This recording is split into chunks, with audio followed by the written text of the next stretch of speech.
C'est à Venise, en 1172-1172, que le premier prestiti est mis en circulation par la cité des Doges. Mais l'histoire est bien loin d'être aussi simple que cela. Que se cache-t-il derrière la première dette publique? Vous voyez, celle qui fait peur à tout le monde, qui nous oblige à tous les plus grands sacrifices.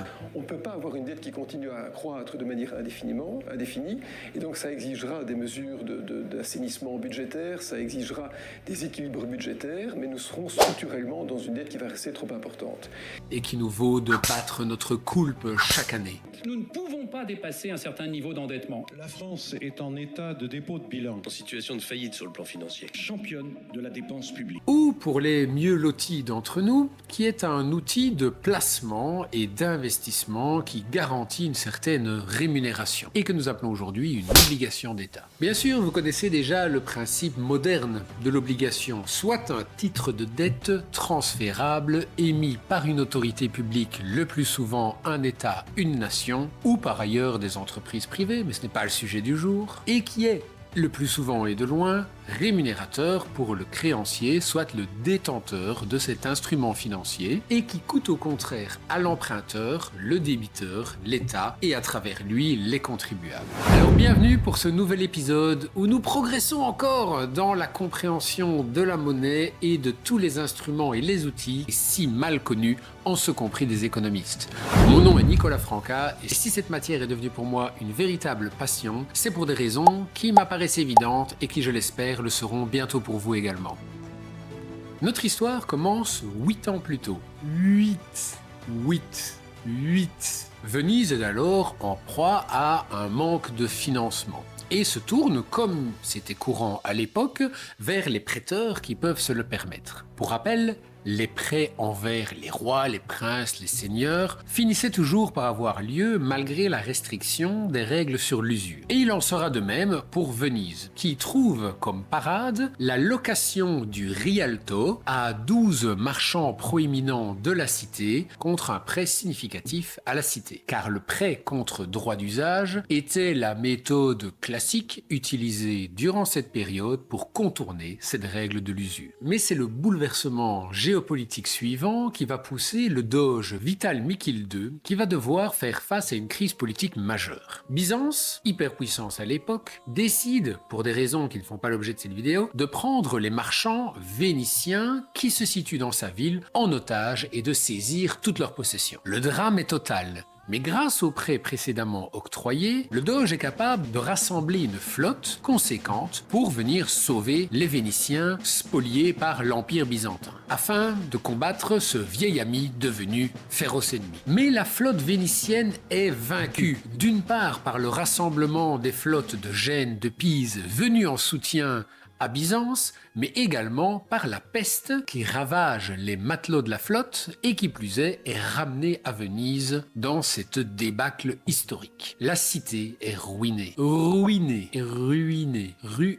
Écoutez, je parle belge, voilà, c'est comme ça. S'ensuit un bouleversement politique majeur. Le doge doit s'expliquer devant le conseil. Le conseil n'est pas satisfait de ses explications. En rentrant chez lui, le doge est assassiné et laisse un trou politique béant, que les marchands ne manqueront pas de venir rapidement combler. Car en effet, deux solutions se posent alors. Soit le prêt initial est aboli, comme cela se faisait depuis des milliers d'années. Les marchands ne récupèrent pas leur argent, la ville fait faillite. Ou, et c'est la solution qui sera trouvée par le Conseil de Venise, qui ne fera que de gagner en pouvoir pendant les décennies qui suivront, qui sera de faire un coup de force sans précédent. Écoutez bien cela. Tout d'abord, le Conseil va subdiviser la cité en 6 quartiers qui existent toujours aujourd'hui et dont je vous éviterai le carnage de mon italien. Non, je déconne. San Marco, San Polo, Santa Croce, Dorsoduro, Castello et Canareccio. Alors je fais coucou à mon ancienne prof qui ne doit pas être très contente. Ça remonte un peu. La ville évalue toutes les richesses du territoire avec des proportions par quartier et décide de ponctionner 1% des richesses de la population. Jusque-là, vous me diriez, procédure de rétablissement des égalités classiques. Sauf que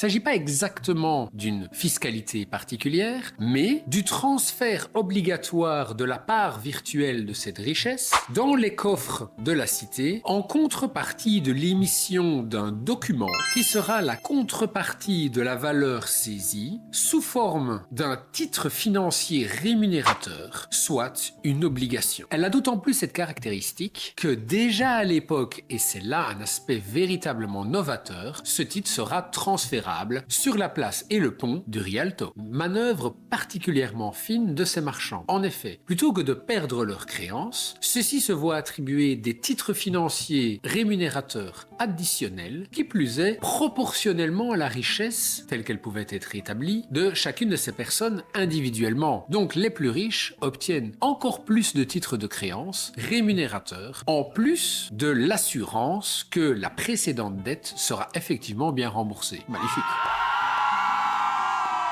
Chapeau, hein? Respect. Le pouvoir des doges ne fera que de diminuer par la suite et fera place à un conseil qui, à l'instar de ce que l'on voit dans la Révolution britannique et ensuite dans les révolutions françaises et américaines, marque le basculement entre la féodalité et le monde moderne, plutôt entre la politique à travers le glaive, de la politique à travers les oligarques, les personnes les plus fortunées.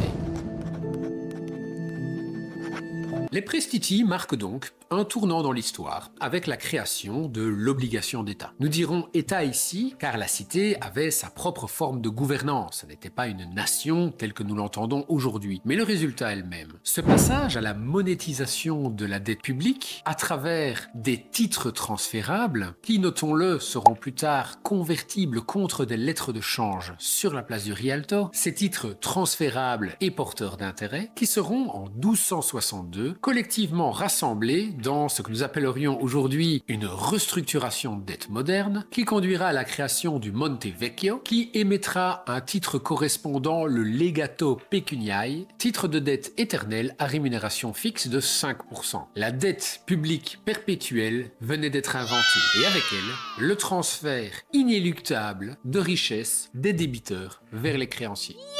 Cette pirouette des marchands marquera donc une étape importante dans l'évolution financière, la même que suivront les Fugger, Rothschild ou Morgan, qui s'enrichissent de la dette publique en capturant au public le droit de battre monnaie en leur lieu et place. Ce débat sur le caractère public et privé, nous le retrouverons encore à Venise quelques 300 ans plus tard, mais pour ça, un peu de patience et surtout, abonnez-vous, laissez un petit pouce, à très bientôt.